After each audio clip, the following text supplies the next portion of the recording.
আসসালামু আলাইকুম দর্শক বন্ধুরা। তা আমি কিছু কথা নিয়ে আলোচনা করব। সেই হিসাবে আমি কিন্তু দোতলার ছাদের ওপরে এসে ভিডিওটা করছি। এই যে আমাদের লক্ষ্মী ভাণ্ডার প্রথমে ছিল কি ১,৫০০ টাকা। সেই হিসাবে আমি দেখলুম আমাদের এলাকার মধ্যে আমাদের আপনার একটা ১০টা ফর্ম এসেছে। ফর্মটা এসেছে একটা ওয়ার্ডের।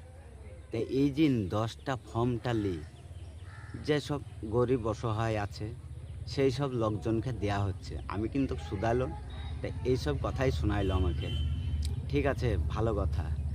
এই যে যারা ব্যক্তিগত যাদের 10টা ফর্ম এসেছে, আর কি ফর্ম আসবে কি আসবে না, কি এইসব কোনো আলোচনা নেই। আমাদের গ্রামের লোকেও কোনো আলোচনা নেই, কারোর কিন্তু আলোচনা নেই। কেন এসব কোনো আলোচনা হবে না? আলোচনা করো, দেবে তো আগে বাড়বে, না তো আগে কিসের লেগে বাড়বে? আলোচনা আমি যদি না করি তাহলে আলোচনাটা বাড়বে না। আলোচনা যদি করি বাড়বে। কিন্তু এইসব বাদ দিয়ে অন্য অন্য বিভিন্ন রকমের খারাপ, ভালোর দিকে তো কে ভাবে না, খারাপটাই ভাবে। খারাপটা ভাবলে তো হবে না। আমি দর্শক বন্ধুদেরকে বলবো, এই যে ফর্মটা সকলে, বড়লোক কি গরিব কি মিডল ক্লাস, সবাই যেন অলরেডি পায়, এইটাই আবেদন করতে হবে।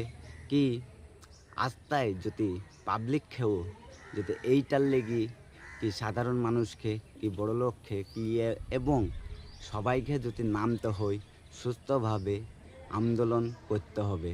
পুলিশকে সঙ্গে নিয়ে থানাতে বলে এটা আন্দোলন করা যাবে। কিন্তু এই যে আমাদের 10টা ফর্ম এসেছে, সেইখানে এসেছে এক একজনের 12টা করে পেজ। তা একটা মানুষ সে কীভাবে পেজটা ফর্ম ফিল আপ করবে? একটা মানুষ ফর্ম ফিল আপ করতে গেলেও 100 টাকা লাগবে। একটা গরিব মানুষকেও যদি ফর্ম ফিল আপ করতে যায়, গরিব মানুষটা, তাহলে 100 টাকা লাগবে। সে দিবে কোথায় হনে 100 টাকাটা?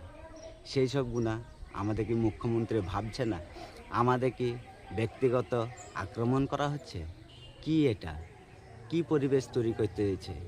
এটা কি গরিবদের কি লোকজনের একটা ভালোবাসা পাওয়ার লেগেই করছে না কিসের লেগেই করছে? সেটা কিন্তু শুভেন্দু অধিকারী এটা ভালোভাবেই জানে।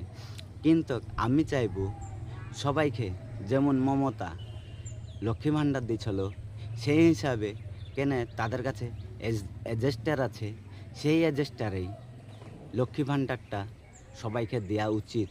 কিন্তু সেইভাবে নাই দিই কি বাড়ির দলিল, কি বাড়ির আয়, বাড়ির ট্যাক্স, কে কত টাকা ইনকাম করে, বিভিন্ন রকমের এসব গুণা আমার জ্ঞানে বলে এসব গুণা না করাই ভালো। যে কোনো আমাদের স্টেটমেন্ট কিন্তু সরকারের কাছে আছে, তাই সেগুনা দেখি যদি আমাদেরকে দেয়, কেন এটা হবে না? কিসের লেগে হবে না? এইসব কেন বেকার মানুষকে আতঙ্কিতে ফেলে দিচ্ছে? কিসের লেগে ফেলে দিচ্ছে?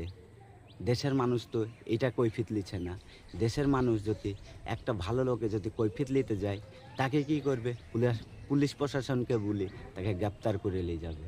তার বিরুদ্ধে কিন্তু দুটো কথা, তিনটি কথা কেউই বলবে না, সেই কিন্তু গ্রেপ্তার হয়ে যাবে। কিন্তু আমাদের সাধারণ পাবলিক যদি একটা বলতে যায়, সে কিন্তু গ্রেপ্তার হয়ে যাবে। আমাদেরকে এক কথা হইতে হবে, আমরা তো জুতাইছি তাকে, কিসের লেগে জুতাইছি? আমরা তো ভালোর লেগে জুতাইছি। আমরা কাজ করে নেব বলে জুতাইছি, আমরা রাস্তাঘাট করে নেব বলে জুতাইছি।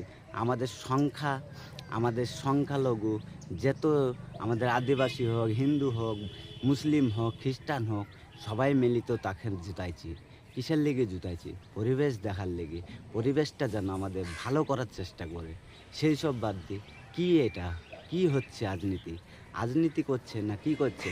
যেমন আমি সব জায়গায় দেখে আসছি, সেই হিসাবে বিজেপি একই রকমের হয়ে আছে, একই রকমের হয়েছে। আমাদের কিন্তু পশ্চিমবাংলা সোনার বাংলা ছিল, তা সেটাকে এখন করে দিচ্ছে। কি কারণে এইসব গুণা করে দিচ্ছে? যত ভাঙাচোরা, বুলডোজার, এটা ওটা। আমার কথা হলো সহজভাবে, সরলভাবে, শান্তি হালে শান্তি হালে ভাবে এটা করার দরকার। কিন্তু আশা করি পাবলিক দেখে বলবো, তাই এটা নিয়ে আলোচনা করবা, ভালো লাগলে লাইক শেয়ার করবা। কিন্তু আলোচনা সকলেরই দরকার, সবারই মা বোন ভাই বোন সকলেরই আছে, তাই এটা নিয়ে ভালো আলোচনাটা করবা।